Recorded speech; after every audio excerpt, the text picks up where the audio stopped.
Le mur entre l'homme et l'invisible qui est à la base, qui est la cause de sa conscience involutive,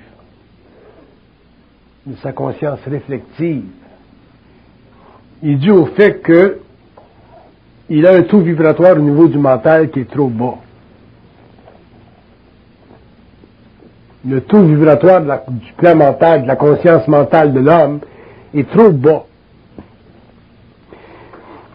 Et parce que le taux vibratoire de la conscience humaine est trop bas, l'homme est incapable de communiquer consciemment avec l'invisible. Il n'est pas capable de récupérer dans l'invisible l'énorme quantité de connaissances qui fait partie de sa relation avec la lumière, et il ne peut pas puiser dans ce qu'on appelle une conscience infinie des données nécessaires pour sa compréhension de la vie matérielle, psychique ou psychologique.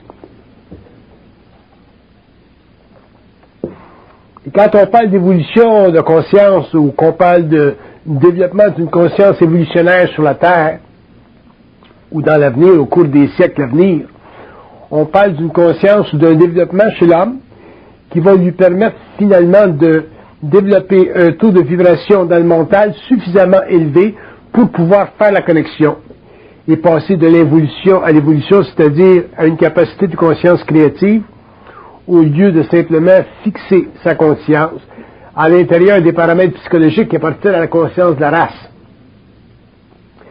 Mais pour ceci, l'homme va devoir comprendre certaines choses. Premièrement, il va falloir que l'homme comprenne que sa relation avec l'invisible est une relation au niveau de la pensée et que la pensée n'est pas, en réalité, un substitut pour la conscience. La pensée n'est pas un substitut pour la conscience. La pensée est simplement un voile qui permet à l'inconscient, c'est-à-dire au manque de relation directe, mentale ou supramentale avec l'invisible, de se manifester dans sa vie pour lui donner un certain niveau d'éclaircissement afin de comprendre sa vie à partir de paramètres créatifs au lieu de vivre sa vie en fonction de paramètres existentiels comme ce fut le cas pendant l'évolution. Paramètres qu'il a voulu analyser à travers les philosophies, par exemple, mais sans pouvoir réellement comprendre la relation avec l'invisible parce que l'homme était essentiellement un être partagé ou divisé en deux. Divisé en deux dans ce sens que il y a une partie de lui-même qui est réfléchie, égocentrique, assise fondamentalement sur la sommation de ses perceptions matérielles, et une autre partie de lui qui est multidimensionnelle, presciente, extrasensorielle, et qui est très vaste, et qui aussi fait partie de sa condition systémique, c'est-à-dire de sa conscience universelle. Mais pour que l'homme réussisse à unifier ces deux éléments-là de sa réalité, il se construit avec le temps une fondation réelle, c'est-à-dire une conscience capable de pouvoir à la fois s'appuyer sur la matérialité et s'appuyer sur l'immatériel ou l'invisible. Il va falloir que l'homme prenne conscience que sa réalité n'appartient pas à ce qu'on appelle ou à ce qu'on peut appeler le milieu humain. Tant que l'homme va croire que sa réalité appartient au milieu humain, il va devoir psychologiquement composer avec des termes qui font partie de la mémoire de sa race. Et à ce moment-là, il sera limité à l'évolution, c'est-à-dire à une conscience fondée sur l'expérience psychologique de l'ego à l'intérieur des murs d'une conscience fortement astralisée par les forces de l'âme. Si l'homme veut aller plus loin dans la compréhension de son phénomène, si l'homme veut aller plus loin dans sa capacité de freiner le pouvoir de la matière sur sa conscience et finalement se libérer pour s'engager à parler avec des forces qui font partie de ces niveaux d'intelligence avec lesquels il reconnectera après la mort, il lui faudra qu'il prenne conscience qu'il est fondamentalement multidimensionnel. Multidimensionnel, pour l'homme, ce n'est pas facile parce que il n'a pas l'habitude, surtout faisant partie de l'évolution, c'est-à-dire faisant partie de cet être qui descend dans la matière et qui doit développer un ego, il n'a pas l'habitude de se considérer comme un être habité. Pour lui, se considérer comme un être habité, c'est anathème à sa conscience, ça fait partie des grandes craintes de son ego, ça fait partie des distances qu'il veut prendre avec l'insanité, ça fait partie de ces choses qui, chez les artistes seulement, ou chez les grands poètes seulement, on admet la réalité.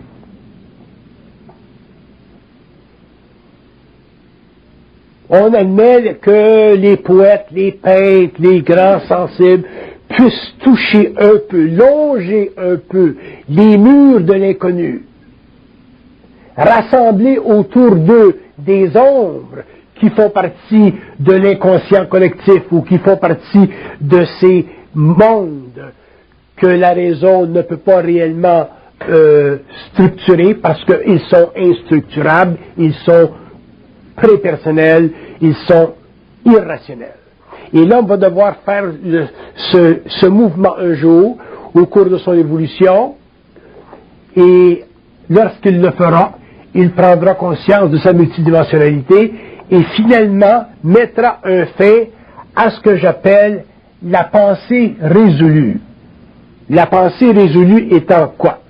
La pensée résolue, c'est une attitude de l'ego qui préconise que sa conscience, elle est fondamentalement, inéluctablement reliée à sa présence d'esprit personnel.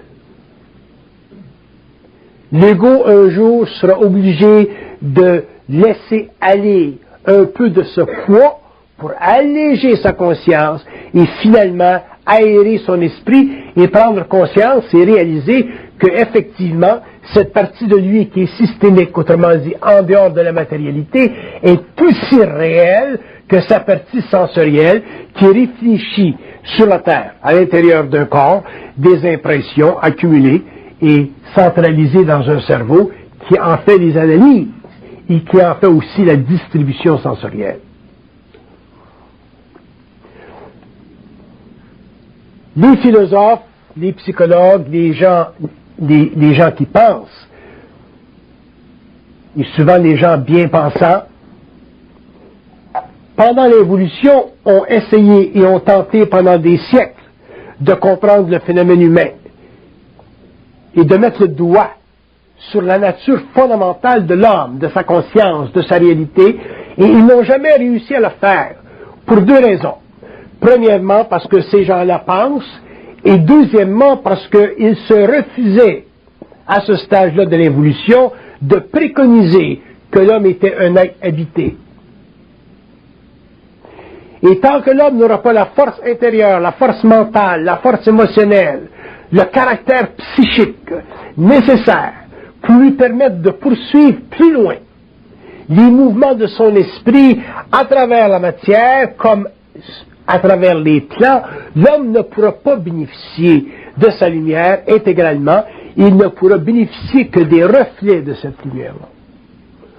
Et si l'homme bénéficie de ces reflets de lumière, il aura certes une intelligence, réfléchissante, réfléchie, analytique, intéressante, philosophique, psychologique, ainsi de suite, mais il ne pourra jamais comprendre le phénomène humain, parce que pour comprendre le phénomène humain, il faut être en dehors de son humanité, c'est-à-dire en contact télépathique avec des plans qui ont, dans leur relation avec l'homme, la capacité de lui révéler ce qu'il est ou ce qu'il était avant la mort ou avant l'incarnation.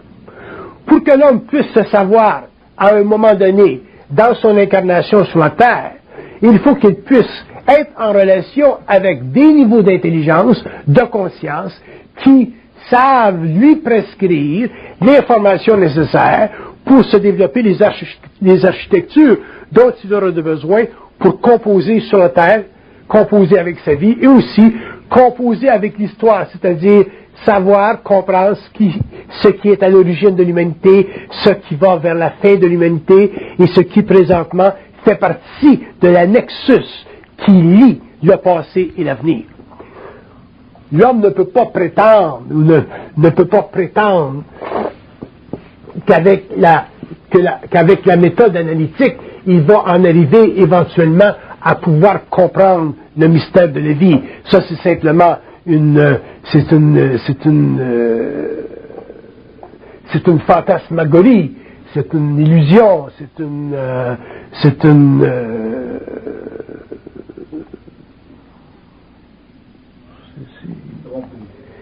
non, c'est pas une tromperie nécessairement, mais c'est une illusion. C'est dans ce sens que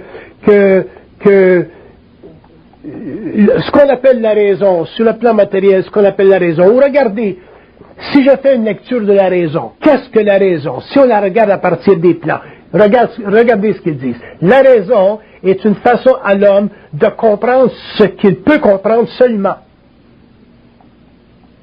Donc la raison, c'est la chose qui permet à l'homme de comprendre seulement ce qu'il peut comprendre.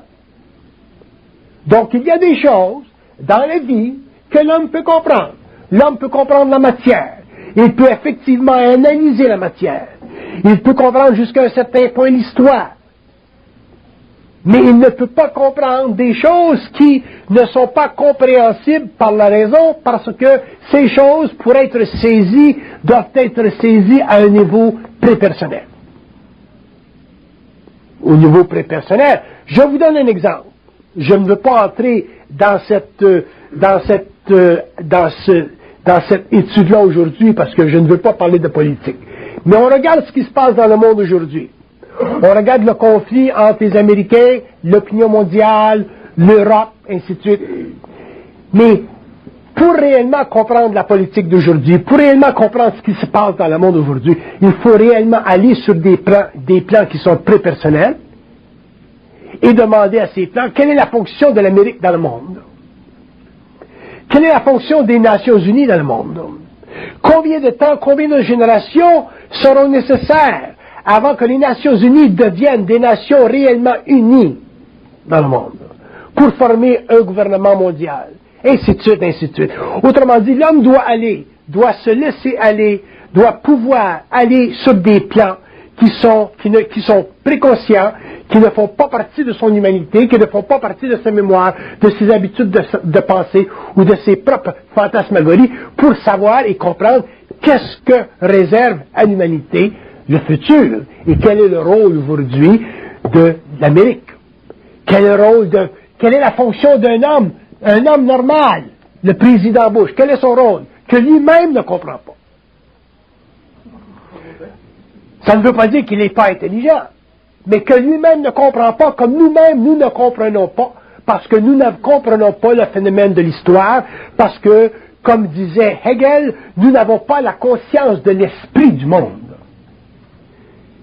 Ici, ou lorsque l'homme aura la conscience de l'esprit du monde, c'est-à-dire qu'il pourra être en communication avec l'esprit, à ce moment-là, l'histoire, le phénomène humain et toutes ces dimensions seront compréhensibles parce qu'il n'aura plus besoin d'analyser ce qui n'est pas analysable.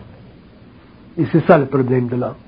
C'est ça le problème de la conscience, c'est ça le problème de l'inconscience, c'est ça le problème de la réflexion, c'est ça les limites de l'analyse. Et nous sommes piégés par ces limites, et la raison pour laquelle nous tenons à ces limites, c'est parce que ce sont les seules choses, ce sont les seuls paramètres qui nous permettent, en tant qu'égaux intelligents, en tant qu'égaux qui pensent, d'avoir au moins une impression d'être intelligent. Nous avons besoin, en tant qu'être, d'avoir l'impression d'être intelligent. Et il ne s'agit pas pour l'homme d'être intelligent. Il s'agit pour l'homme d'être créatif dans son mental, et à ce moment-là, l'homme aura une intelligence créatrice, mais ce ne sera plus une intelligence réfléchie, dont la raison est le seul paramètre important.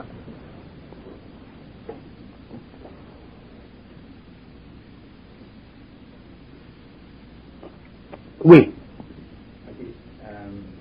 Ma question question, moi, c'est est-ce qu'on est obligé de passer, est-ce que les gars ont besoin de passer par ce processus-là pour pouvoir en arriver à assumer le lien, passer par-dessus le plan de la raison? À un niveau ou à un autre, dans l'évolution de l'homme, dans l'évolution de l'ego, il sera obligé un jour d'en arriver à un constat, à vivre un constat. Mais pour que l'homme puisse vivre un constat, il faut qu'il soit établi devant lui, ou pour lui, ou face ou par rapport à lui, ou qu'il est construit d'une certaine manière. Cette information doit venir d'ailleurs. Elle ne peut pas venir de la réflexion.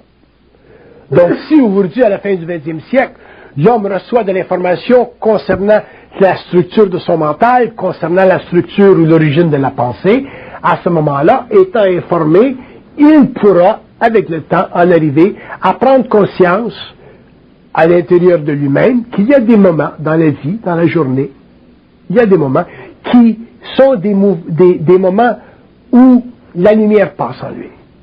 Pas la réflexion, mais la lumière. Il y a des moments où il peut fondamentalement dire « Ah, c'est intelligent ce que je sais. C'est identique à moi-même ce que je sais. C'est inébranlable ce que je sais.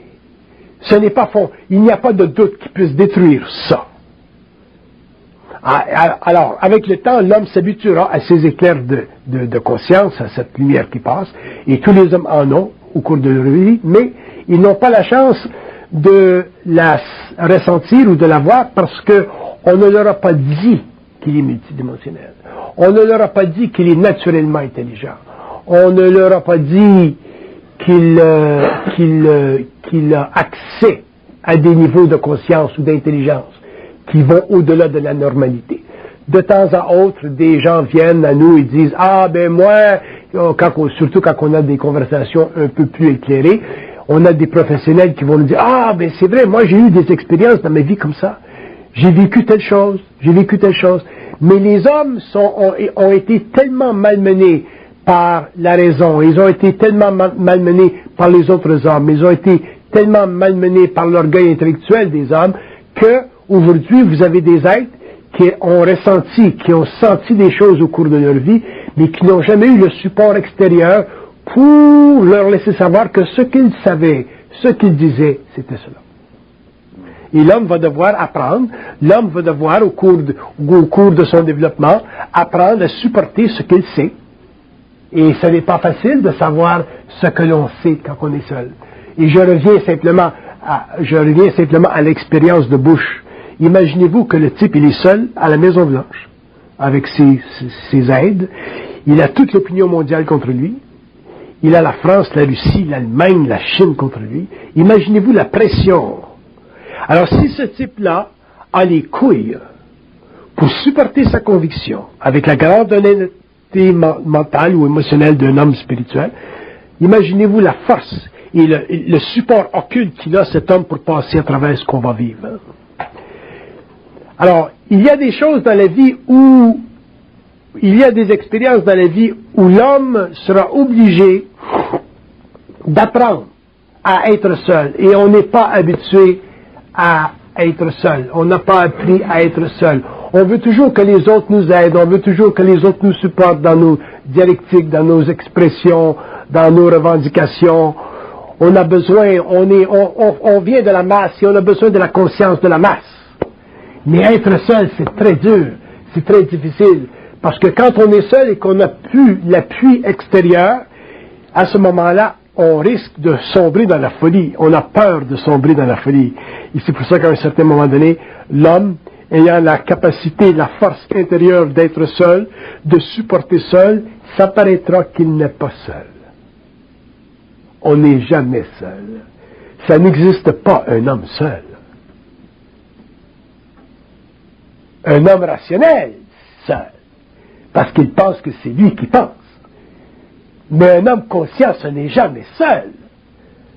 Moi, si je veux savoir ce qui va se passer dans 25 ans sur la Terre, je vais par l'intérieur et je reçois de l'information. Je ne suis plus seul. En 82, je savais que l'Union soviétique était pour éclater. Je n'étais pas seul. Je sais ce qui va se passer dans le monde dans les 10, 15, 20 prochaines années. Je ne suis pas seul. Oui. Moi, ce que j'essaie de comprendre là-dedans, c'est si vous dites qu'il va se passer dans 15 ans, vous savez ce qui va se passer dans 15 ans. Vous constatez que le temps n'existe pas. Et donc, je comprends qu'on peut se mettre dans le futur au présent pour pouvoir recevoir l'information. Dans le présent. Oui. Le terme. Mais sauf que tout ça change. C'est continuellement en changement. Donc, comment qu'on peut savoir que dans 25 ans, il va y avoir telle chose? C'est à chaque moment, je prends une décision. À chaque moment, je peux changer cette décision-là. Donc, automatiquement, le futur n'est pas quoi d'exister. Le futur. Il y a une multitude. Il y a une multitude de. C'est pas comme des feuilles de papier, il y a une multitude de futurs qui est possible. Et donc, on peut décider dans quelle direction on se dirige. Je vais vous faire une lecture sur le futur, OK? Regardez qu'est-ce que c'est.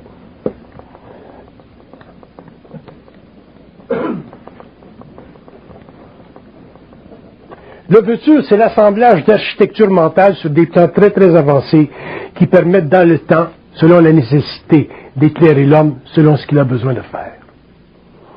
Autrement dit, si nous étions sur des plans en dehors de la matérialité, et que nous étions, par exemple, conscients des ajusteurs de pensée qui travaillent là, en relation avec l'éclaircissement qu'ils donnent à l'homme, parce que la pensée vient d'ailleurs, nous verrions que le futur, il est composé sur les autres plans, et il est réalisé dans la matière selon l'évolution de l'homme, selon les besoins de l'homme. Ça n'enlève pas ça ne crée pas de déterminisme, mais ça crée des niveaux de conscience tellement avancés dans l'univers local que l'homme, dans sa relation avec ces plans-là, peut connaître ce qu'on appelle le futur. La seule raison pour laquelle l'homme peut connaître le futur, c'est parce que les êtres qui sont les forces déterminantes ou prédéterminantes dans la structuration mentale de l'ego sont déjà en dehors de sa matérialité, et étant en dehors de sa matérialité, ils ont accès à des variantes ou à des aspects de la réalité qui ne font pas partie de notre conscience. Autrement dit, aujourd'hui, un homme, à telle heure, peut penser assiette, mais le mot assiette peut avoir été inscrit dans les architectures, dans sa conscience, il y a 200 ans. Vous comprenez? Donc, le concept de l'avenir, ce n'est pas un concept qui est fondé sur la raison humaine. C'est un concept qui est fondé sur la multidimensionnalité de la conscience et le fait que l'origine vient d'ailleurs. La pensée vient d'ailleurs. La pensée de l'homme vient d'ailleurs. L'homme ne pense pas par lui-même. Il pense qu'il pense par lui-même, mais ça fait partie de la structure mentale astralisée de son ego.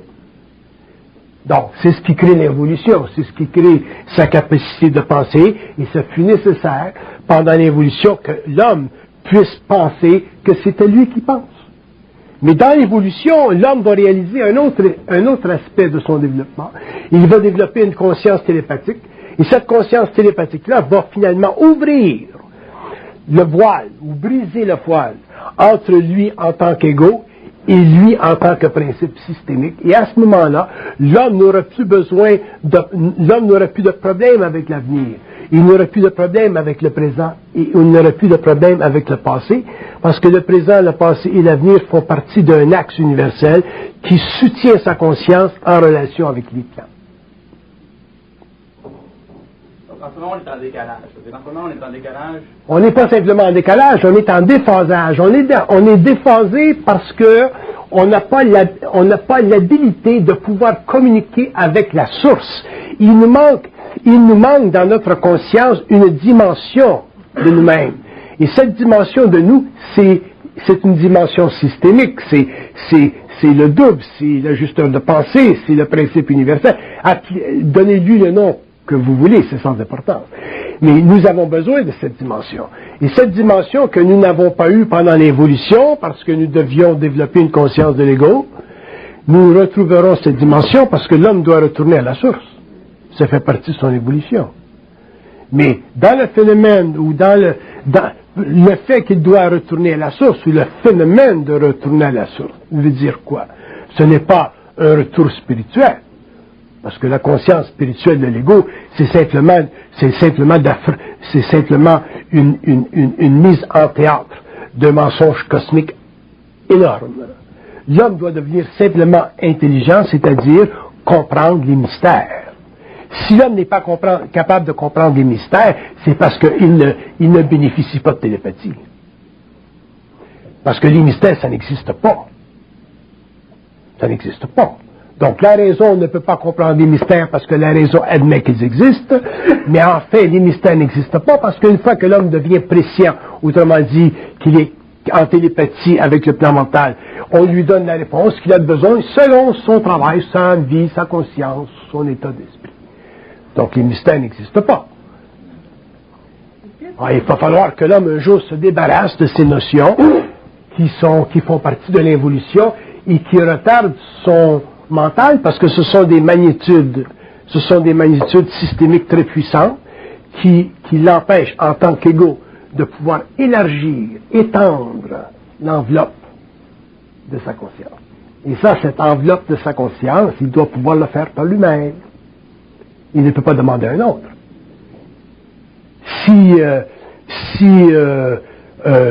Si un chrétien demande à un homme conscient, mais qu'est-ce que c'est que Dieu? L'homme doit être capable de répondre à ce chrétien-là selon sa vibration à lui. Si on demande à un homme conscient une référence par rapport à une très vaste magnitude, comme tout ce qui touche la divinité, l'origine du monde, l'origine de la vie, l'origine des âmes, l'origine du phénomène de l'esprit, l'homme doit avoir une réponse à ces questions. S'il n'a pas de réponse, c'est parce qu'il n'a pas de conscience télépathique avec le plan mental. Il n'y a pas de raison que l'homme ne sache pas. Que l'homme ne comprenne pas, c'est pas un problème. Moi, je comprends rien. Mais au moins, je peux accéder à de l'information si j'ai besoin. Comprendre, c'est utiliser la fonction normative, réflexive de l'ego. Ça, j'ai pas besoin de comprendre. Si je veux de l'eau, j'ouvre la chandeleur. C'est tout. Alors, l'homme en arrivera un jour à ne plus avoir besoin de comprendre, ce qui fut sa condition de l'évolution. Il a besoin de tout comprendre, il ne comprend rien. Et dans l'évolution, il n'aurait plus besoin de rien comprendre, et il comprendra tout. Mais pour ça, il y a un prix à payer. Il y aura un prix à payer. Pendant l'évolution, il y a eu un prix à payer. Pendant l'évolution, l'âme s'est intégrée à un corps matériel et à un certain moment donné, ne pouvait plus sortir du corps matériel et éventuellement ne pouvait plus s'autocorriger et éventuellement devait mourir avant de se libérer du corps matériel. C'est le prix que l'âme devait payer pendant l'évolution pour accéder à la matérialité et développer au cours des grands cycles d'évolution son karma personnel. Il y avait un prix à payer. Le grand prix de l'âme, c'était de descendre dans la matière, s'amuser à la sexualité, s'amuser avec la bouffe, la nourriture, les sens, et un jour, à cause de la puissance de ses sens, demeurer prisonnière de l'enveloppe charnelle, qu'elle ne pouvait pas libérer tant que le corps matériel n'était pas vieilli ou accidenté. C'était le prix à payer. Dans l'évolution, l'homme aura un prix à payer. Et le prix à payer, ce sera la reconnaissance effective, réelle, fondamentale, qu'il y a entre lui et les systèmes un lien unique, un penseur, derrière le penseur. Et lorsque l'homme aura fait ceci, il retournera à la source, et à ce moment-là, le problème de l'évolution, le phénomène de l'homme sur la Terre passera à une nouvelle étape. Éventuellement, l'homme sortira complètement de l'orbite terrestre pour poursuivre son évolution jupitérienne. Il n'aura plus besoin sur la Terre d'être dans une matérialité physique. Il aura simplement un corps éthérique. Mais ça fait partie de l'évolution. Et c'est long, l'évolution. Donc, ce n'est pas le temps de l'évolution qui est important pour nous en tant qu'hommes. C'est de savoir qu'au-delà de nous, il y a une contrepartie universelle. Donnez-lui le nom que vous voulez. Si vous m'en donnez un, je vais le détruire. Alors, ne m'en donnez pas. Ce n'est pas important. Ce qui est important, c'est que l'homme sache qu'il est multidimensionnel. Il y avait une question là?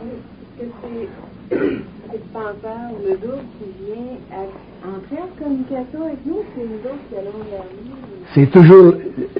Quand l'homme prendra conscience, l'ouverture se fera toujours par le plan mental. Ça se fera toujours par en haut. Oui, le double connaît le moment où il reconnaît le moment où l'homme est prêt pour passer de l'évolution à l'évolution. Ça se fait de haut en bas. Contrairement à l'évolution, Pendant l'évolution, quand l'homme voulait se spiritualiser, ça partait de son ego. On allait aux Indes rencontrer les gourous. On allait dans les monastères rencontrer les curés. L'ego voulait se spiritualiser. Dans l'évolution, ce n'est pas l'ego qui va vouloir se spiritualiser. C'est l'ego qui va être mis en vibration pour que l'homme passe de la conscience matérielle à la conscience spirituelle à une conscience universelle. Et il passera à cette conscience parce que le double aura actualisé, activé son plan mental, lui aura donné une autre vibration, et cette autre vibration sera le début d'une conscience télépathique. Oui. Non, avec le principe qu'on ne pense pas, ils viennent d'ailleurs. C'est pas qu'on pense pas, mais on pense. On pense, mais on pense qu'on pense. Ouais. Mais avec ça, OK, oui. Je comprends le principe, ça vient d'ailleurs. Si on a une conscience créative, on peut créer nous autres mêmes. Donc, est-ce qu'on voit, parce qu'il n'y a pas une place où on peut mettre ça sans que personne ne sache. Sans que personne ne sache. Qu'est-ce que vous voulez dire par ça? Dans le sens où les idées viennent d'ailleurs, on ne pense pas, on pense qu'on pense, mais on ne pense pas. Je suis conscient de ça. Mais dans le sens où moi, je vais réfléchir à quelque chose, je vais créer quelque chose. Je ne veux pas le donner à personne. Donc, est-ce que nécessairement, ils vont avoir conscience de l'idée ou de la création que j'ai faite, sans que je le dise à personne? Sans que vous le disiez à personne. Ce qu'il veut dire, c'est que s'il va créer, OK, ça veut dire que ça ne vient pas de lui. Oui. Okay, vu que ça passe à travers lui, il dit, est-ce que je peux le garder dans une section de moi-même qui fait que ce plan-là qui m'a envoyé l'information, je ne savais pas que je le garde avec moi-même. Parce que dans le sens, je peux avoir une lacune à quelque chose, je vais le modifier, ça va être excellent, mais je ne veux pas le dire. Tout le monde. Je comprends pas votre question. Il veut savoir s'il crée quelque chose, d'où est la source de cette création-là. Dans le sens, bon, il y a une source, derrière le penseur, Oui. il m'a donné quelque chose. Oui. Je l'ai modifié, j'en ai fait quelque chose de mieux. Mais Oui. il va nécessairement avoir accès à l'idée que j'ai eue si l'idée vient d'ailleurs. Qu'est-ce qui vous fait croire que ce que vous allez faire, c'est quelque chose de mieux? Ok, je vais vous faire. Je comprends pas votre question, mais je vais vous faire une lecture dessus. Ok? Quelqu'un a une invention. Écoutez. Je vais vous faire une lecture dessus. Et ensuite, je vais pouvoir comprendre. Ok? Laisse-moi finir. Ouais. Bon, je vous donne des lignes qui viennent. L'homme doit savoir que le lien entre lui et l'ajusteur de pensée, c'est un lien qui est fermé. C'est fermé. Autrement dit, quelqu'un d'autre ne peut pas entrer dans votre lien. Pourquoi?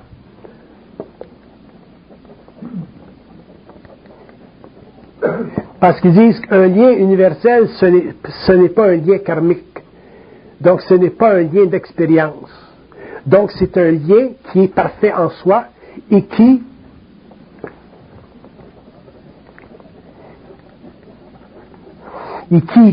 à cause de ceci, ne requiert et ne demande aucune réflexion. Si, comment je pourrais dire? Bon, dans le processus où je fonctionne maintenant, je suis dans ce lien-là, je vous donne de l'information, je parle, mais moi, je n'ai aucune mémoire de ce que je dis. Et vous, quand vous partirez ce soir, vous n'aurez pas la mémoire non plus de ce que j'ai dit.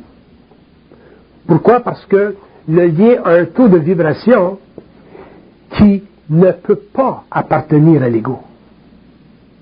C'est dans ce sens qu'ils disent que la conscience créatrice, c'est une conscience qui est unique. Ça ne veut pas dire que vous et moi ne pouvons pas comprendre les mêmes choses. Mais ça veut dire que vous et moi pouvons comprendre la même chose avec un taux vibratoire différent. Si on parle, si ce monsieur ici disait, parlez-nous de Dieu, et qu'il vous demandait à vous la question, vous lui donneriez la réponse, dans la mesure où vous auriez une conscience télépathique, vous lui donnez la réponse en fonction de votre taux vibratoire. S'il me demandait la même question, je lui donnerais une réponse en fonction de mon taux vibratoire. Les deux réponses seraient équivalentes, mais les deux réponses n'auraient pas le même taux de vibration. C'est la seule différence qu'il y aurait entre vous et moi, dans la mesure où nous avons un lien avec l'universel. Et la raison pour laquelle c'est comme ça, c'est parce que chaque être humain est unique. Il n'y a pas deux êtres humains pareils. Moi, j'ai eu beaucoup d'expérience de communiquer avec des gens de différents acabits au cours des 30 dernières années. J'ai rencontré des gens qui sont très intelligents et ils ont tous une vibration différente.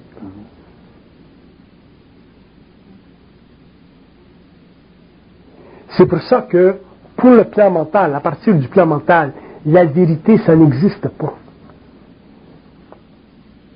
Si je devais répondre à votre question personnelle dans la salle, j'allais à chaque individu qui me dirait, bon, Monsieur Bernard, qu'est-ce que c'est Dieu?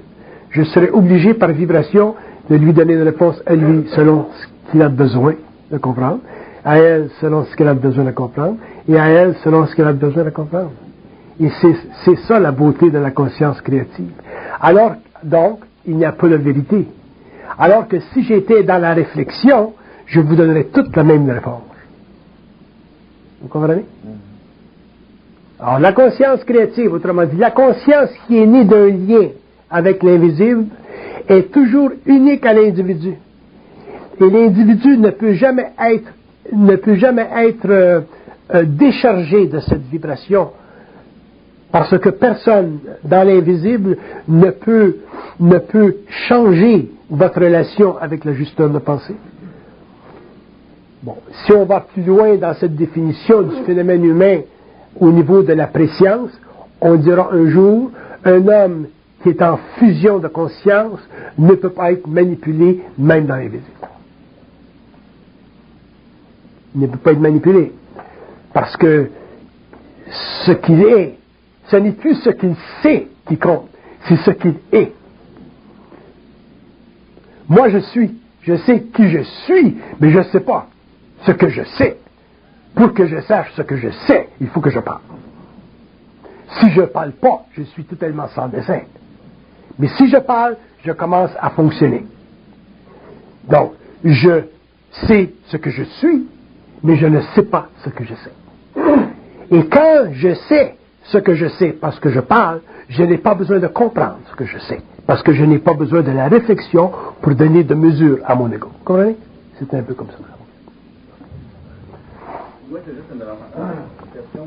Si vous dites que seulement la vibration à moi, au niveau de ma vibration, je vais avoir l'information que j'ai besoin de savoir, selon mon taux vibratoire. Si je vous pose une question qui vous allez dans votre vibration pour savoir la réponse, si vous dites après ça, vous mettez dans ma vibration à moi pour que je puisse comprendre. C'est pas moi qui me mets dans votre vibration, ce sont les plans qui me mettent en vibration. Et donc c'est plus dans votre vibration à vous, pour que moi je comprenne le concept de Dieu à mon niveau vibratoire. Il faut que vous vous mettiez en diapason avec ma vibration. Non, ce sont les plans qui me mettent en vibration avec votre vibration. Okay, mais si vous n'êtes plus dans votre vibration à vous, je suis toujours dans ma vibration. Okay. Donc votre vibration peut être au même niveau que ma vibration. Elle peut être n'importe quoi. Oui. Si vous aviez 7 ans, si vous aviez 50 ans, si vous aviez 90 ans, je vous donnerais des réponses en fonction de votre vibration. Mais ce sont les plans qui ajustent la vibration. Tandis que pendant l'évolution, c'était l'ego qui ajustait son attitude mentale.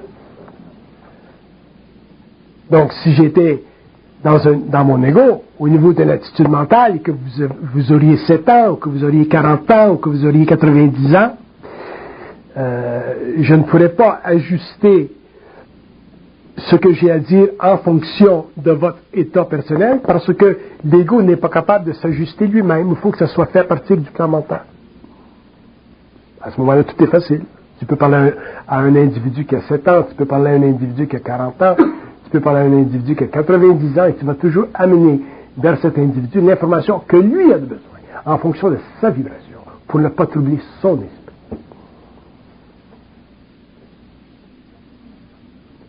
C'est pour ça que le problème de la réflexion au niveau de l'évolution, le problème de la réflexion, c'est que l'ego, pour donner importance à son intelligence afin de pouvoir supporter son intelligence infinitive, il est obligé de mettre de la valeur sur sa pensée. Donc, de l'encadrer dans un paramètre de vérité pour qu'il puisse se sentir en sécurité. Tandis que l'homme conscient n'a pas besoin de faire ça.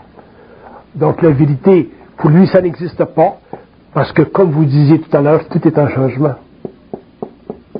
Ce qu'on peut savoir aujourd'hui, en l'an 2003, qu'est-ce que c'est Dieu, et ce qu'on pourra savoir en 2050, qu'est-ce que c'est Dieu, ça va dépendre de notre taux de vibration. Probablement qu'aujourd'hui, si on savait ce qu'on appelle Dieu, autrement dit cette énergie créative infinie, dans un temps où on n'est pas suffisamment transformé au niveau émotionnel, probablement qu'on ne pourrait pas vivre. Alors que dans un autre temps, ce sera facile. Alors que dans d'autres temps, ce sera encore plus facile. Et probablement qu'un jour, l'homme réalisera que Dieu, c'est un concept qui a été créé pendant l'évolution pour permettre aux hommes de supporter une infinité dont eux n'avaient pas conscience personnellement. Quand l'homme sera capable de supporter sa propre infinité, il n'aura plus besoin d'un concept de Dieu pour évaluer sa relation avec l'énergie.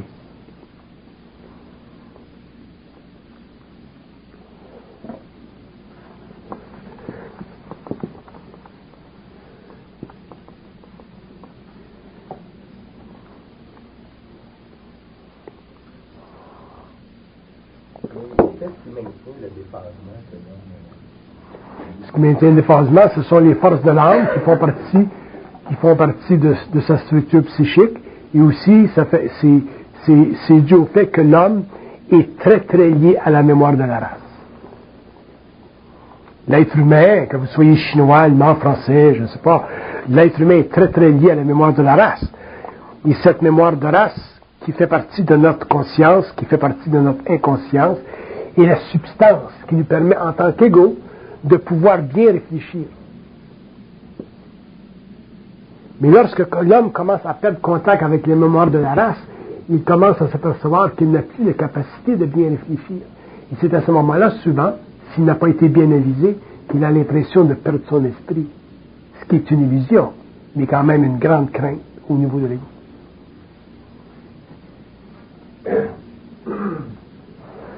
Je considère la mémoire humaine sur la Terre. Il y a une partie de la mémoire humaine qui est très très utile, parce que l'homme doit revenir à des structures fondamentales. Mais si on prenait la mémoire humaine sur la Terre et qu'on évaluerait sa nécessité, sa fonction, probablement que la mémoire humaine sur la Terre n'est pas plus importante que 10%. Tout le reste, c'est de la vanité. Tout le reste, c'est du folklore. Tout le reste, c'est de l'imagination. Tout le reste, c'est de la religion. Tout le reste, c'est de la philosophie. Tout le reste, ce sont des concepts qui n'ont aucun lien avec l'invisible. Tout le reste, ce sont des prétextes de l'ego de se construire une architecture pour avoir l'impression d'avancer, de comprendre la vie, le mystère, et ainsi de suite. Donc, il y a très peu de mémoire réellement utile pour l'homme sur la Terre. Et cette mémoire qui est utile pour lui, elle fait partie de lui, il la garde. Mais à partir du moment où il entre en contact avec les plans, une grande partie de cette mémoire sera mise en suspension. Elle ne sera pas détruite. La mémoire n'est jamais détruite. Mais elle sera mise en suspension, et un jour, vous verrez que si on veut vous jouer un truc, on pourra facilement vous pourrez facilement arriver à un ami et dire, bon, ben, j'aimerais te présenter ma femme, comment elle s'appelle donc? Vous perdrez la mémoire de votre femme que vous connaissez depuis 10 ans. Et là, vous irez pendant le temps parce que vous serez un peu choqué, vous serez un peu énervé, et on vous dira, énerve-toi pas, ça va venir. Et 2 minutes plus tard, vous aurez la mémoire de votre femme. Vous dites, ah, Marguerite, je te présente Marguerite. Et ça, ils le feront, ils peuvent le faire. Pourquoi? Pour donner une leçon à l'ego. Pour que l'ego sache réellement se calmer dans son orgueil intellectuel. Pour pouvoir, un jour, passer de l'involution à l'évolution. Autrement dit, au retour à la source. Si l'homme va retourner à la source, il doit retourner à la source. Ce qui veut dire, il doit se reconnecter à la source. Sinon, il n'est pas connecté à la source, il ne retourne pas à la source, il est simplement réflectif et il est dans une conscience existentielle qui est à la base même de sa souffrance personnelle, égocentrique aujourd'hui sur la terre. Tous les maux dans le monde, les guerres, les ci, les ça, tout ce qui est déphasé dans le monde est le résultat du fait que l'homme pense qu'il pense. Oui. Comment faire pour se reconnecter à notre... Ça fait partie de l'évolution, ça fait partie du développement de la conscience personnelle, ça fait partie de... L'homme doit savoir que d'abord, il pense qu'il pense. Une fois que l'homme... D'ailleurs, c'est une grande clé d'évolution, savoir que l'homme pense qu'il pense. Une fois qu'il sait ça, que ça lui a été dit, que ça lui a été expliqué, confirmé à ce moment-là, ben, avec le temps, il va se produire quelque chose. Il va réaliser qu'effectivement, il y a des petits moments dans sa vie où la pensée ne vient pas de lui, et ça va grandir, et un jour, il s'aperçoit qu'effectivement, il y a de la télépathie, et qu'effectivement, il pensait qu'il pensait. Donc, c'est déjà, à ce moment-là, un grand développement de sa conscience, et selon son évolution, parce que nous n'avons pas la même évolution, nous n'avons pas la même capacité en tant qu'individu de supporter ce grand vide, ainsi de suite. Donc, l'homme sera protégé dans son développement, et l'explosion de lumière en lui sera suffisamment intelligente pour qu'il ne puisse pas trop souffrir sur le plan matériel. Ah, ben écoutez, c'est pas un problème d'identification, c'est un problème d'identité. Et le problème d'identité est à l'origine du problème d'identification. C'est le problème, c'est parce que nous n'avons pas d'identité que nous avons un problème d'identification. Et l'homme n'a aucune identité. OK. Moi, je me rappelle au début de mon expérience, il y a 30 ans, je disais, parce que j'essayais de comprendre au début, j'étais pas habitué, je disais jusqu'à quel point on est ignorant, et on me répondait absolument. Donc ça mettait tout à terre, de mes études, de mes philosophies, de tout. Absolument.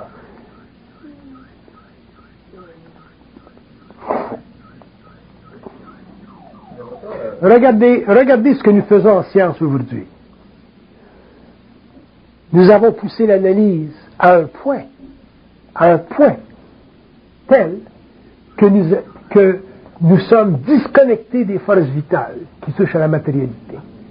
Donc, nous créons des médicaments, nous créons des pilules, nous donnons ces pilules à des corps physiques, et ensuite, plus tard, il y a des effets secondaires. Un homme conscient qui travaillerait dans un laboratoire pour la création d'une pilule ne pourrait pas créer une pilule qui créerait des effets secondaires. Sa conscience ne lui permettrait pas. C'est la raison, les profits, les ambiances, les contingences, le besoin d'exécuter qui nous fait aller de l'avant toujours. Donc, qu'est-ce que c'est la résultante? Nous polluons la planète et nous polluons nos corps physiques. Aujourd'hui, nous avons plus de médecine que nous n'avons jamais eu, et l'homme est plus malade qu'il n'a jamais été. Nous avons de la nourriture pour l'humanité, et nous sommes en train de développer des maladies en relation avec la santé. Vous avez des peuples qui viennent des pays sous-développés, qui viennent vivre en Amérique, et 2 ans plus tard, ils sont malades. Alors que dans le pays pauvre, au Pérou, ils étaient en pleine santé, même s'ils avaient moins à manger. Pourquoi? Parce que nous n'avons pas de conscience. Nous travaillons avec des forces, la radioactivité, nous travaillons avec des rayons d'énergie, nous travaillons avec l'électromagnétisme, nous travaillons avec des choses dont nous ne connaissons pas les conséquences. Ils disent que le plus grand problème de l'humanité et de l'évolution, c'est de ne pas connaître les conséquences de ses attributs intellectuels. Nous ne connaissons pas les conséquences de ce que nous faisons. Et nous avons donné des pilules, et 20 ans plus tard, on s'aperçoit que, hop, ces pilules-là créent telle chose. Que, hop, ça crée telle chose. que hop, ça crée telle chose. Et ça fait partie du karma de la race. C'est inévitable que ce soit ici, mais ça fait partie du karma de la race humaine. C'est pour ça qu'ils disent que la science n'existe pas sur la Terre.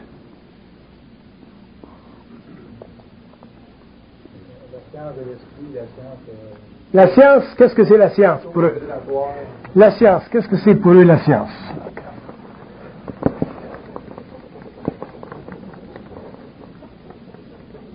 Ils disent que la science, c'est la capacité de satisfaire tous les besoins sans matérialité, sans passer par la matérialité. Donc on n'est pas rendu là. On n'est pas rendu là. Il y aura certainement un temps, une science où l'homme sera capable de satisfaire les besoins de la matérialité sans passer par elle. Ce sera la science. Ce sera une science énergétique très avancée. Ce sera en relation avec la conscience de l'homme, ainsi de suite. L'homme pourra probablement manipuler des énergies qui aujourd'hui ne font pas partie de son domaine. Mais pour que l'homme en arrive à ceci, il faut que sa conscience grandisse. Sans toucher de près ou de loin le phénomène d'autres civilisations, sans toucher de près ou de loin le phénomène d'autres races. Imaginez-vous ce que des races qui sont en évolution de science depuis 50 000, 100 000 ans peuvent faire, que nous aujourd'hui, nous ne pouvons pas même imaginer. Et je dis sans en parler, parce que ce sont des choses que je ne veux pas parler en public, que je déteste parler. Vous le savez, ça fait 30 ans que je refuse de parler de ces choses. Mais simplement pour brosser un peu le tableau de notre ignorance, pour mettre en relief le fait qu'un jour, l'homme réalisera que la conscience, elle est systémique, que la vie, elle est systémique, que l'homme n'est qu'une poussière sur la terre, et qu'il y a des intelligences répandues dans l'univers local, et qu'il y a des populations inimaginables, et que l'homme est en relation avec ces populations, et qu'il vit en relation avec ces populations, et que ces populations lui donnent le souffle de son esprit. Le souffle de son esprit ne vient pas de la causalité physico-chimique de son cerveau. Sa réalité est plus grande que l'imagination. Le phénomène humain est plus grand que la fiction matérielle. Comme Shakespeare disait, la réalité est plus grande que la fiction.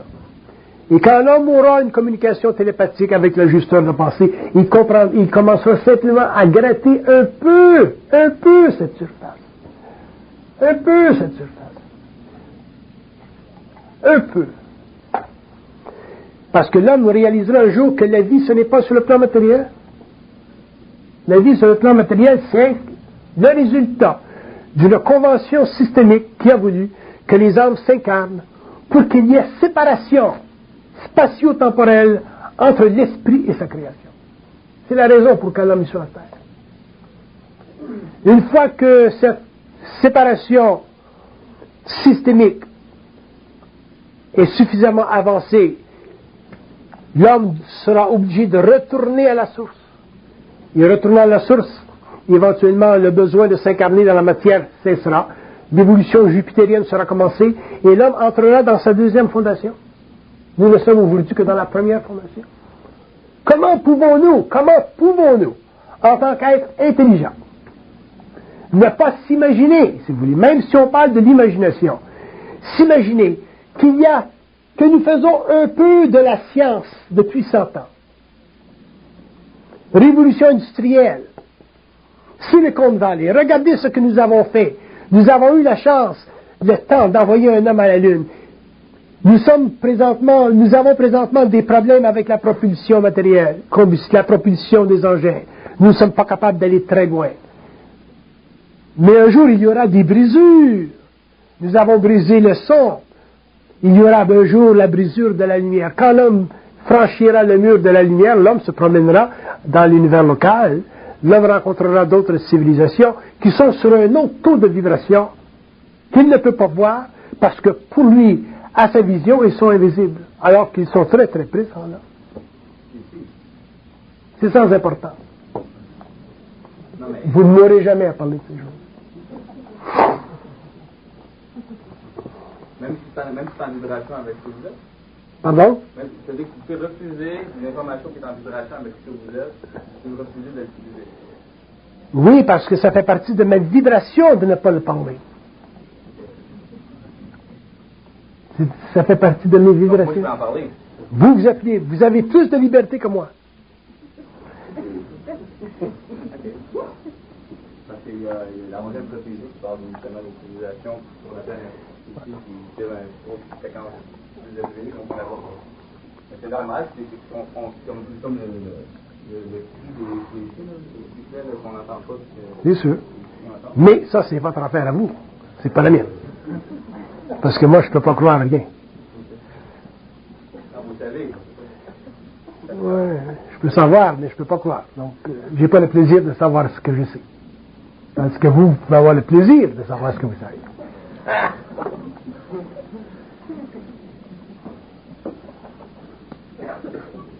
Alors, c'était quoi la conférence de Ah oui, je veux revenir à ça. Hein? Donc, ce fameux taux de vibration, étudions ça, ce taux de vibration. Qu'est-ce que c'est un taux de vibration?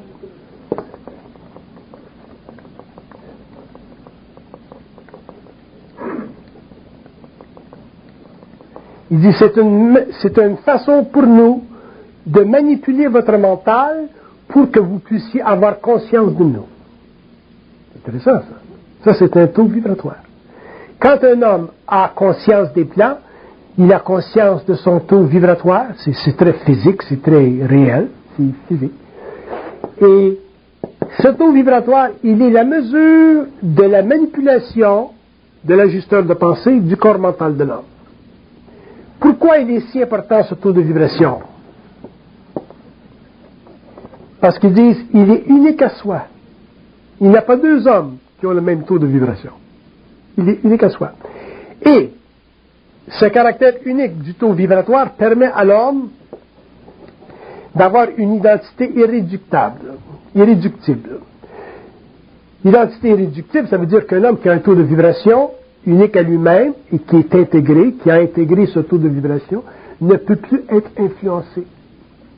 Pourquoi c'est important pour l'homme de ne pas être influencé? Parce qu'il dit, aussitôt que vous êtes influencé, vous perdez un peu de votre intelligence. C'est intéressant, ça. Alors, imaginez-vous que l'homme du 20e siècle, l'homme d'aujourd'hui, combien on est influencé, combien loin on est de notre intelligence. On est influencé par la musique, la presse, la télévision, les ci, les ça. Donc l'homme est très très loin de son intelligence.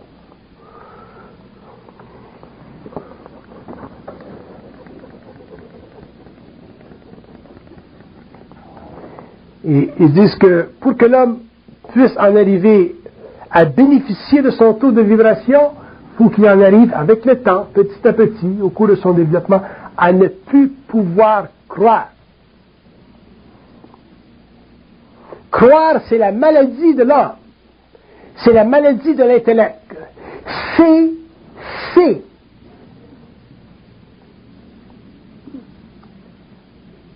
le signe que l'homme n'a pas d'identité.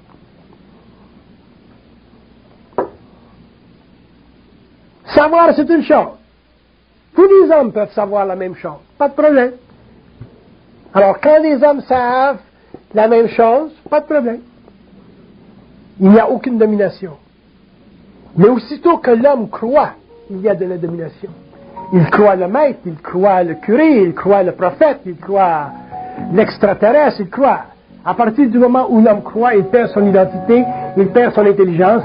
Et si un jour jamais l'homme vient en contact avec d'autres civilisations et il croit, il sera totalement détruit dans sa conscience. Totalement détruit dans sa conscience. Et je ne veux pas rentrer dans ce sujet,